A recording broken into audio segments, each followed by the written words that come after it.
a little bit messy to start with, but like I said, I wasn't gonna do step by step, just kind of updates here and there. My box, I like it. I'm pretty happy with it. I've got some things I want to address and fix up. Mainly that space there. For me, no big issue. Actually, it makes it nicer to come in.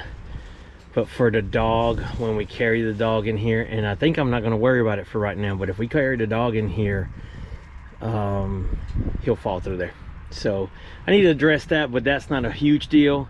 I think if I just cut a piece of wood that's wide enough all the way through, it'll be fine, and I can take it out, in and out, and that'll be fine. So not that big a deal. But now we're working on drawers, and so I have things. I have this really nice wood. It's not too heavy. It's already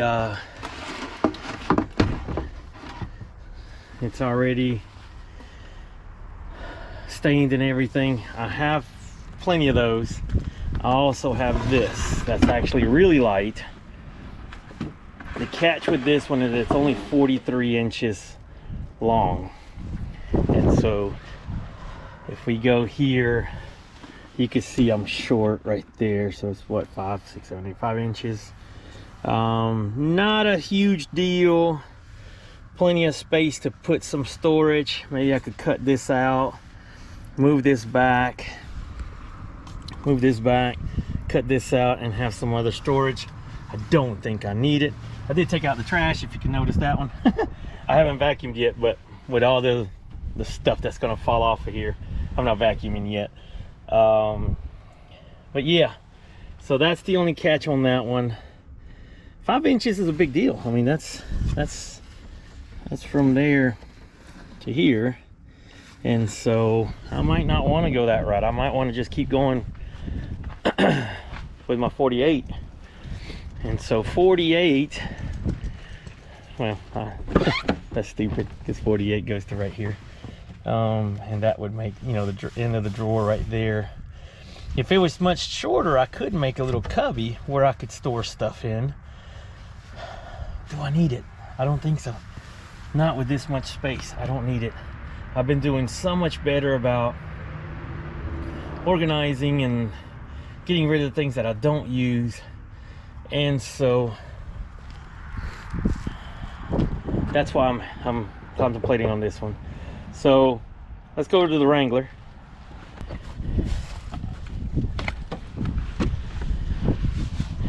All right, and a couple of things here. First of all, the reason I keep coming back to the Wrangler, I have it open and keep coming back to it, is because I want to learn from the things that I did wrong, and not necessarily wrong, from things that I've been learning as I use it.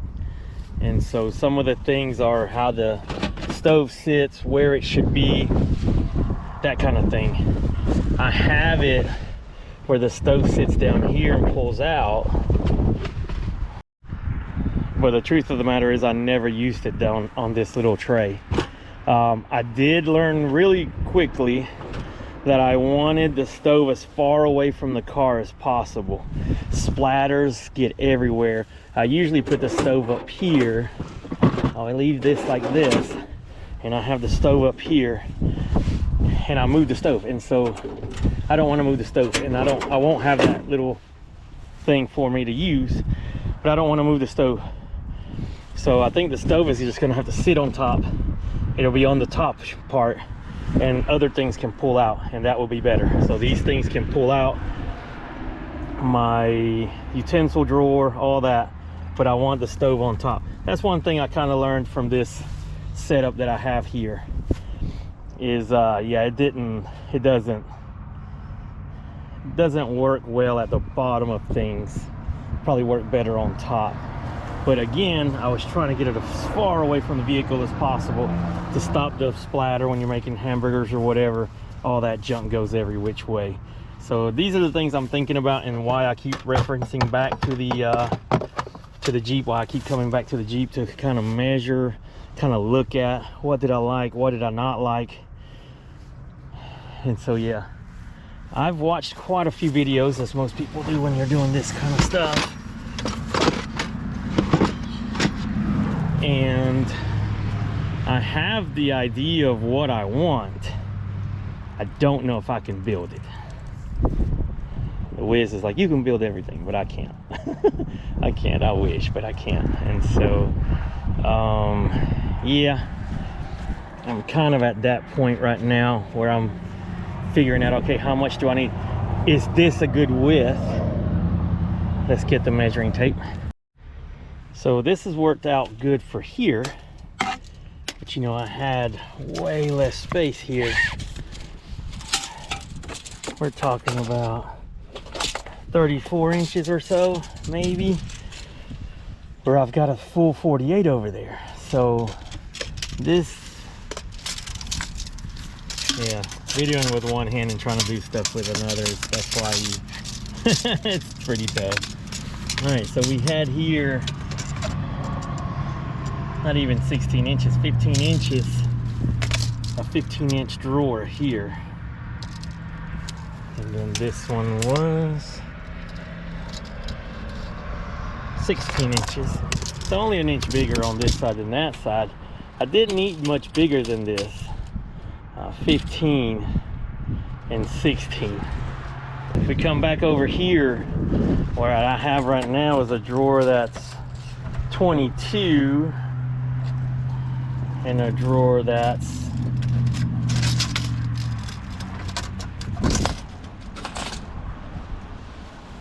a little short of 21. So yeah, you know, you can make this 20, make this bigger. I know I'm losing a lot with this, but the strength is there. This is much bigger, so I was okay with the 2x4. It's built, it's stuff I had, done. Moving on. I'm not trying to contemplate, oh man, I'm losing like, you know, I'm losing like an inch here and an inch here. That's 3 inches I'm losing. Yeah, I am. I know that, but I'm working with what I got, and try not to spend $1 million on this. Really try not to spend anything on it. Truthfully, that'd be kind of fun to say I built it with everything I had left over here. Now, I paid for it all at one point or another. It was stuff left over from other projects I've been doing on our house that we're working on. So yeah, let me get something else out. I'll be back. All right, so just measuring out, you know, one of these normal little tooth burner stoves, I can easily use it as my measurement, so that way if I go a 2-burner route stove versus that 1 burner, I can put it in. Now, it doesn't have to go this way, it could go this way, but just again, thinking out. I think what I want to do is put the stove on the top with an open top, and then a shelf at the bottom, and either the little shelf comes out this way or comes out that way. And that's step one. That's the first thing. So when I pull out, this is coming all the way out now. You're like, well, what if it gets down to the rain? I don't care. That's not, I don't camp in the rain that much. I'm a fair weather person. This is my fun, not my, I've got plenty of other hobbies. This is not all I do. And so, yeah, I'm not worried about rain, and you know, I can push it in further if I want, you know, I could bring it in to right here. So another thing, I gotta fix this. Why am I putting the kitchen on this side and that side? Things to think about, and this is again why I'm making the video. Not a step-by-step thing, because I suck at this, but I just want to go through my process. So maybe if you need the same, you know, thought process of what you're doing, that swing out hitch that I may put here sits here, and when it opens, it goes that way. And so getting into the kitchen would be tough. If it's this one over here, I would have to work it from outside of being underneath, and so that's why the kitchen's going to be over there. That's done. So now let me keep playing with this, measuring this, seeing what I come up with. Do I want to go a full 48? Do I want to just use what I have? I have another one but I have to cut these, and these are pretty nice, but they do have a lot of edges that are cracked up and stuff, so cutting them down to 48 might not be that big a deal. Might not, you know, maybe cut them on both sides and get rid of all the edges and have fresh edges, and yeah, that might just do.